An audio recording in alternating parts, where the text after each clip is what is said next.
عندك لفة جلاش متبهدلة ومتقطعة، تعالي بينا النهاردة هنعمل بيها ألذ أطعم طاجن أم علي. هيطلع معاكي بالجمال ده. معكم أسماء، لو أول مرة تشوفيني انزلي تحت واعملي لايك واشتركي في القناة. تعالوا مع بعض هنشوف هنعملها ازاي بمقادير كلها عندنا في البيت. عندي هنا طبعا نص كيلو من لفة الجلاش، طبعا كانت متكسرة عندي.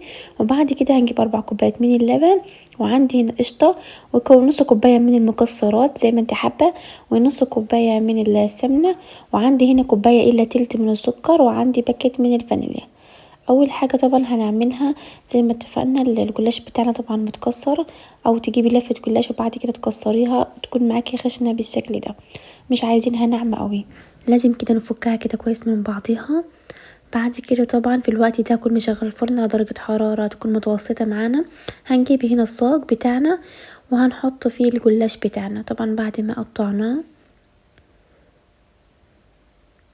هتوزعها كده كلها الكمية طبعا في الصاج. بعد كده طبعا هكون طبعا مجهزة نص كوباية من السمنة تكون سايحة معانا. بعد كده هنوزعها كده على ورق الجلاش بتاعنا اللي احنا كسرناه، وعلى طول طبعا هندخلها على الفرن سخن معانا على درجة حرارة متوسطة. هتفضلي طبعا تقلبي فيها بالمعلقة كده، كل ما تحمر معاكي تقلبي علشان كلها تاخد لون ذهبي حلو. وبكده خلاص طبعا جهزت معانا، شايفين اللون بتاعها لون حلو جدا.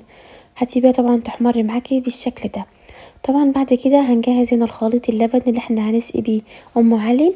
عندي هنا 4 كوبايات من اللبن، وحطيت كوبايه الا تلت من السكر، طبعا السكر على حسب الرغبه.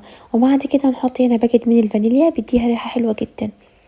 واهم خطوه كمان لازم تدوبي كده السكر مع اللبن كده كويس. كده جاهز معانا. بعد كده طبعا هنجهز هنا الطاجن بتاعنا، وهنحط الجلاش المتحمر. طبعا مش هتحطي الكمية كلها، ممكن توزعيها في كذا طاجن على حسب ما انت حابة. هنحط هنا طبعا نص كمية الجلاش هتوزعيها بالشكل ده. بعد كده طبعا هنحط المكسرات بتاعتنا، المكسرات السوداني، وكمان زبيب، وكمان جوز هند زي ما انت حابة.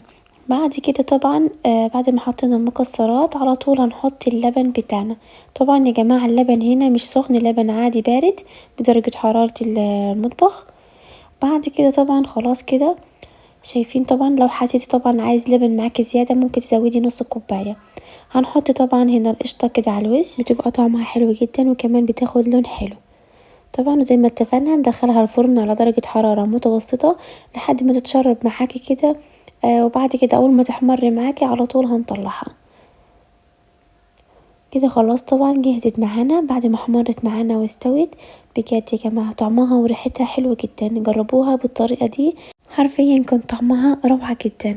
اتمنى الفيديو يكون استفدتم وعجبكم. ما تنسوش بقى تعملوا لايك وتشتركوا في القناة وتتابعونا على الفيسبوك باسم اسماء والخير. يلا باي.